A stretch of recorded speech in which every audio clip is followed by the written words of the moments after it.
Hello, welcome back to our YouTube channel. അപ്പോൾ ഇതാ നമ്മളിന്ന് സോയാബീൻ ഫ്രൈ ചെയ്യാൻ. സോയാബീൻ ഫ്രൈ അല്ല, നമുക്ക് വെറൈറ്റി ഒരു സംഭവം കേട്ടോ. അപ്പോൾ എങ്ങനെയാണെന്ന് നോക്കിയാലോ. ഫസ്റ്റ് നമ്മൾ സോയാബീൻ പുഴുങ്ങി എടുത്തിട്ടുണ്ട്, ഉപ്പിട്ട് പുഴുങ്ങിയിട്ടുണ്ട്. എന്നിട്ട് ഇതുപോലെ നന്നായിട്ട് മിക്സ് ചെയ്തിട്ട് നമുക്ക് അരച്ചെടുക്കാം. എന്നിട്ട് അരച്ചെല്ലാം കൂടി ഒരു ബൗളിലോട്ട് നമുക്ക് മാറ്റി കൊടുക്കാം. കണ്ടില്ല, നന്നായിട്ട് തന്നെ നല്ല ഫൈനായിട്ട് അരച്ചെടുക്കണം. അപ്പോൾ ഇതാ എല്ലാം അരച്ച് സെറ്റായി വന്നിട്ടുണ്ട്. ഇനി നമ്മൾ കിഴങ്ങ് പുഴുങ്ങി വെച്ചിട്ടുണ്ടായിരുന്നു, അതും വെച്ചിട്ടുണ്ട്. പിന്നെ സബോളയും പച്ചമുളകും കുനുകുന അരിഞ്ഞത് അതും ഇട്ട് കൊടുത്തിട്ടുണ്ട്. പിന്നെ നമുക്ക് കുറച്ച് മസാല വേണം. മല്ലിയില ഇട്ട് കൊടുത്തിട്ടുണ്ടായിരുന്നു കേട്ടോ. മല്ലിയില അതിൻ്റെ ഫ്ലേവർ അടിപൊളിയാണ്. അപ്പോൾ ഇതാ ഉപ്പിട്ട് മുളക് പൊടി ഇട്ട് പിന്നെ കുറച്ച് ഗരം മസാലയും കുറച്ച് മഞ്ഞൾപ്പൊടിയും കൂടി ഇട്ട് നമുക്കിത് നന്നായിട്ട് കുഴച്ചെടുക്കാം. അപ്പോൾ നമ്മൾ കോൺഫ്ലവർ പൊടി ഇട്ടിട്ടാട്ടോ കുഴച്ചെടുക്കുന്നത്. അപ്പോൾ അടിപൊളിയായിട്ട് ഇത് കുഴച്ച് നമുക്കങ്ങ് എടുക്കാം.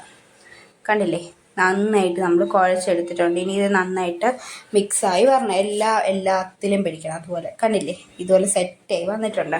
ഇനി നമുക്കിതിനൊരു മിക്സ് വേണം. അപ്പോൾ ഇതാ ഫസ്റ്റ് നമ്മൾ ഒരു സ്പൂണ് കോൺഫ്ലവർ ഇട്ടിട്ടുണ്ട്, മുളക് പൊടി ഇട്ട് വെള്ളം ഒഴിച്ച് നന്നായിട്ട് മിക്സ് ചെയ്ത് കലക്കി നമുക്ക് മാറ്റി വെക്കാം. കണ്ടില്ലേ, അത് കലക്കി അവിടെ ഇട്ട് അങ്ങോട്ട് മാറ്റി വെക്കാം. എന്നിട്ട് ഇത് നമ്മൾ മറ്റേ നേരത്തെ കുഴച്ച് വെച്ച മാവുണ്ടല്ലോ, അത് നമുക്ക് റൗണ്ട് ആക്കാം. നമുക്ക് ഇഷ്ടമുള്ള ഷേപ്പിലാക്കാം കേട്ടോ. പിന്നെ നമുക്ക് റൗണ്ട് ആണല്ലോ, അതുകൊണ്ട് ഇതാ റൗണ്ടിലെടുത്ത് അതിനകത്തോട്ട് മുക്കി എണ്ണയിലിട്ട് ഫ്രൈ ചെയ്തെടുക്കാം. അപ്പോൾ ഇതാ ഓരോന്നോരോന്നായിട്ട് നമുക്ക് എണ്ണയിലിട്ട് കൊടുക്കാം. അപ്പോൾ ഇത് അടിപൊളി ടേസ്റ്റ് ആട്ടോ, എനിക്ക് ഭയങ്കരമായിട്ട് ഇഷ്ടപ്പെട്ടു, സൂപ്പറാണ്. അപ്പോൾ ഇതാ എല്ലാം നമുക്കിത് ഫ്രൈ ചെയ്തെടുക്കണം. അപ്പോൾ കണ്ടില്ലേ, എല്ലാം ഇട്ടിട്ടുണ്ട്. നമുക്കിനിയിപ്പം ഇത് നന്നായിട്ട് മൊരിച്ചെടുക്കാം. ഇതാ ഒരു സൈഡായിട്ടുണ്ട്. ഇനി നമുക്കത് തിരിച്ച് മറിച്ച് എല്ലാം ഇട്ട് കൊടുക്കാം. രണ്ട് സൈഡും തിരിച്ച് മറിച്ചിട്ട് നന്നായിട്ട് നമുക്ക് മൊരിച്ചെടുക്കാം. കണ്ടില്ലേ, അപ്പോൾ ഇത് സെറ്റായി വന്നിട്ടുണ്ട്.